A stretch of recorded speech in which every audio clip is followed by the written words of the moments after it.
안녕하세요. 임용수 목사입니다. 오늘도 우리 주님께서 우리 성도님들과 함께 하시며 하나님의 풍성한 은혜를 또 채워주실 줄로 믿습니다. 오늘 우리가 함께 나눌 하나님의 말씀은 시편 23편입니다. 제가 봉독하겠습니다. 여호와는 나의 목자시니 내게 부족함이 없으리로다. 그가 나를 푸른 풀밭에 누이시며 쉴 만한 물가로 인도하시는도다. 내 영혼을 소생시키시고 자기 이름을 위하여 의의 길로 인도하시는도다. 내가 사망의 음침한 골짜기로 다닐지라도 해를 두려워하지 않을 것은 주께서 나와 함께 하심이라. 주의 지팡이와 막대기가 나를 안위하시나이다. 주께서 내 원수의 목전에서 내게 상을 차려주시고 기름을 내 머리에 부으셨으니 내 잔이 넘치나이다. 내 평생의 선하심과 인자하심이 반드시 나를 따르리니 내가 여호와의 집에 영원히 살리로다. 아멘. 이상과 현실이라는 말씀의 제목으로 오늘 시편 23편을 함께 생각해 보고자 합니다. 시편 23편 너무나 우리가 좋아하는 말씀이고 아마 이 시편을 그냥 암송하시는 분들이 정말 많으실 거예요.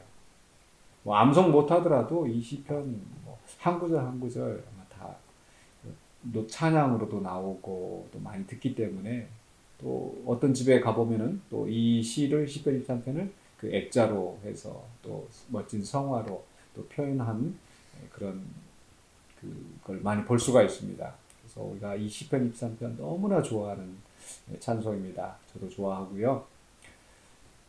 그런데 왜 이상과 현실이라고 했을까라고 본다면 저는 이 1절부터 3절까지가 좀 이상적인 우리가 바라는 또 하나님을 믿고 따르는 우리 성도들이 바라는 가장 이상적인 모습이 아닐까 생각해 봅니다. 여호와는 나의 목자시니 내가 부족함이 없으리로다.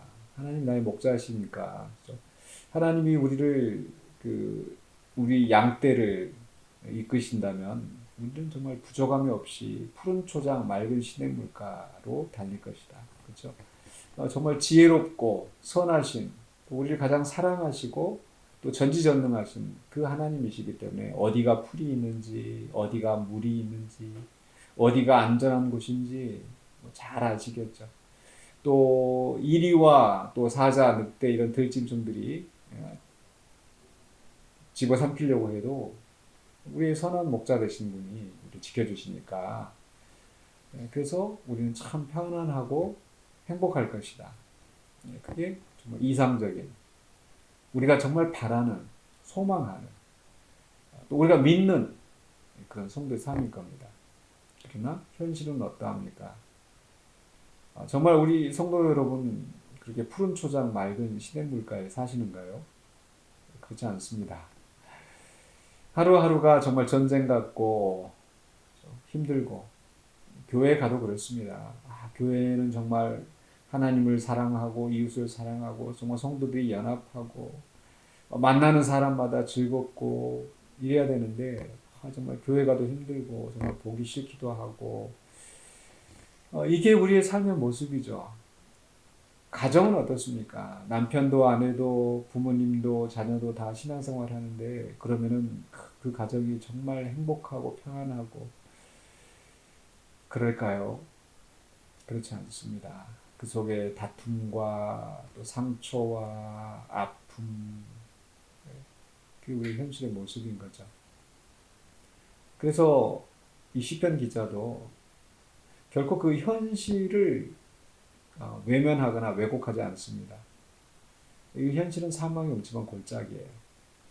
괴로운 인생길인 거죠. 또 5절에서 주께서 내 원수의 목전에서 또 바로 앞에 4절에서도 해를 두려워하지 않을 것은 사망의 음침한 골짜기 또 해를 두려워하지 않을 그 말은 뭐예요? 우리의 삶 속에서는 하나님이 나의 목자가 되시고 하나님 나를 이끄시지만은 때로는 사망의 음침한 골짜기를 지나가고 때로는 해를 두려워하게 되는 그런 상황을 만나게 되고 5절에 있는 것처럼 원수의 목전에서 원수가 나를 쫓아오고 나를 죽이려 하는 그런 그게 우리의 현실의 삶인 거죠. 왜 그런 어려움이 있는가?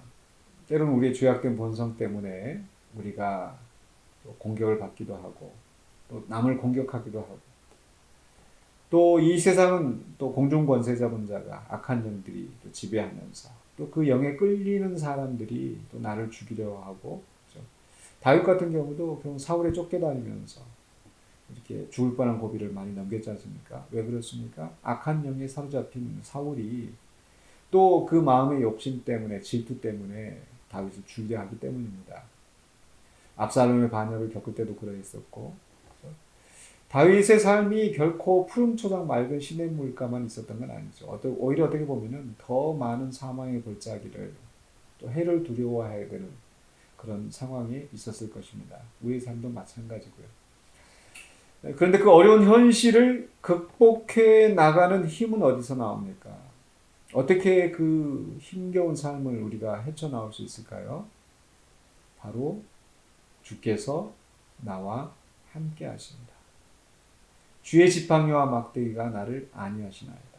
하나님 나의 목자가 되셔서 때로는 사망의 골짜기 또는 해를 두려워해야 되는 때로는 원수들에게 짓밟히게 되는 그런 현실을 겪지만은 매 순간마다 그 순간마다 하나님이 사실은 나를 떠나지 아니하시고 주의 지팡이와 막대기로 나를 안위하셨다는 것. 그래서 원수가 나를 죽이려고 쫓아오는데 정작 우리 하나님께서 그 원수의 목전에서 내게 상을 베푸시고 내게 상을 베풀어 주시고 또 내 머리에 기름을 부으시고 내 잔이 넘치도록 하나님이 나를 높이시는 그 하나님. 궁극적으로 원수들 앞에서 승리하게 하시는 하나님이 있으시기 때문에 우리가 그렇게 사망의 음침한 골짜기를 헤쳐나올 수 있었다라는 겁니다. 이 시편 23편과 함께 제 머릿속에 떠오르는 그 시 모래 위의 발자국 잘 아실 겁니다. 이렇게 시작하죠. 내가 방금 꿈을 꿨는데 주님을 향해서 원망하는 그런 장면이 나옵니다. 어떤 면을 원망합니까? 그 모래 위에 발자국이 나오는데 그게 내 인생에 걸어오는 길이었다는 거죠. 그런데 그 인생의 쭉 길을 걸으면 주님과 함께 두 발자국 걸어오는데 정말 힘들고 어려운 순간에 한 사람의 발자국밖에 없었다라는 거. 그러면서 이 사람이 내가 주님과 함께하고 내가 주님을 믿기로 작정한 이유로 주님이 항상 나와 함께 하시고 나를 돌보신다고 하지 않으셨습니까? 근데 왜 정작 내가 힘들고 어려운 순간에 주님은 나를 떠나셨습니까? 왜 발자국에 하나만 있습니까? 그 앞에 말한 게 이상이에요. 내가 주님을 따를 때, 주님을 믿고 섬길 때 하나님 나를 지켜주시고 나와 함께 하시면서 나의 삶을 인도하시는 그래서 정말 푸른 초장 맑은 시냇물가 우리는 그런 기대를 하고 그게 이상적인 모습이기 때문에 우리는 그런 기대를 합니다. 그런데 정말 힘들고 어려운 순간을 겪을 때 우리는 하나님 나와 함께 안 계신 것처럼 하나님이 아무런 역사도 하지 않는 것처럼 이런 느낌이 들 때가 있어요. 그게 왜 현실의 고통 속에서 짓눌린 상처받은 우리의 모습인 거죠. 그 속에서 다윗도 역시 그렇게 고통스럽고 힘들었습니다. 다윗이 바로 앞에 22편에서 여호와여 어찌하여 멀리 서시나이까 어찌하여 나를 버리셨나이까 그 모래의 발자국의 그 사람처럼 왜 내가 저기 힘들고 어려운 순간에 나를 떠나셨습니까? 이렇게 나올 수 있는 거죠. 근데 그 모래의 발자국에서 그때는 내가 너를 업고 갔단다 라고 하시는 그 말씀. 우리 하나님은 우리 예수님은 우리가 그 고통당하고 힘들 때 우리를 버리지 아니하시고 오히려 우리를 안아서 업어서 그 위기를 극복하게 하신 하나님이신 거죠. 그게 바로 시편 기자가 이야기했던 정말 원수 앞에서 내게 상을 차려주시고 나에게 기름을 부어주시고 나를 높이시는 하나님 주의 지팡이와 막대기로 나를 안위하시는 하나님 그러면서 마지막에 결론적으로 6절에 가서 시편 기자는 내 평생의 선하심과 인자하심이 반드시 나를 따르리니 힘들고 어려운 순간을 겪으면서 그 순간에 우리를 구원하신 하나님을 보면서 감사하고 감격하면서 이제 어떤 시련이 있다 할지라도 여전히 내 평생에는 하나님의 선하심과 인자하심이 따를 것이라는 정말 신뢰를 표현하는 겁니다. 그 신뢰를 고백하는 거예요. 그러면서 마지막 궁극적으로 내가 여호와의 집에 영원히 살리로다. 완전한 구원에 이르는 그 모습을 표현하고 있죠. 이 땅에서의 푸른 초장 맑은 시냇물 그곳이 아니라 하더라도 결국 우리가 갈 곳은 내 아버지 집, 영원한 집, 영원한 하나님 나라의 통치 아래 우리는 살게 되는 겁니다. 그래서 우리의 이상보다 더 아름답고 더 크게 우리는 하나님의 집에서 영원한 복락을 누리며 살게 되는 그러한 소망, 그러한 구원에 이르게 되는 거죠. 그렇기 때문에 우리 사랑하는 성도 여러분, 오늘도 살아가시면서 또 요즘 얼마나 힘드십니까? 사망의 음침한 골짜기를 지나고 있지는 않습니까? 또 해를 두려워해야 되는, 또 원수의 목전에서 고통당하는 그런 순간이 있지 않습니까? 그러나 그 순간에 여전히 하나님이 함께 하신다는 것을, 주의 지팡이와 막대기가 우리를 안위하시고 결국 우리를 아버지의 집에 영원토록 살게 하시는 그 하나님의 보호하심이 있다는 것을 기억하시기 바랍니다. 그렇기 때문에 여전히 우리는 하나님이 나의 목자시고 나의 인도자가 되어주신다는 걸 고백하면서 범사의 그를 인정하고 주님을 의지하고 살아가시는 저와 여러분이 되시기를 주의 이름으로 간절히 축원합니다. 기도하겠습니다. 사랑해 주하는 은혜를 감사합니다. 오늘 우리에게 주시는 말씀, 여호와는 나의 목자시니 내가 부족함이 없으리로다. 내게 부족함이 없으리로다.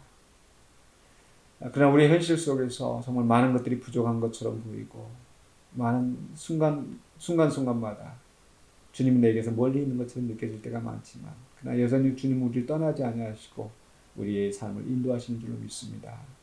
그리하여 장차 주님의 나라에 그 영원한 소망에 이르게 되는 그 영광스러움을 우리가 바라보며 나아가기를 원합니다. 주여 도와주시옵소서. 우리에게 굳은 믿음을 허락하여 주시고 우리의 평생에 선하심과 인자하심이 따른다는 것을 한시라도 의심하지 않고 믿고 주님을 따라가는 우리가 되게 하여 주시옵소서. 예수 그리스도 이름으로 기도하옵나이다. 아멘.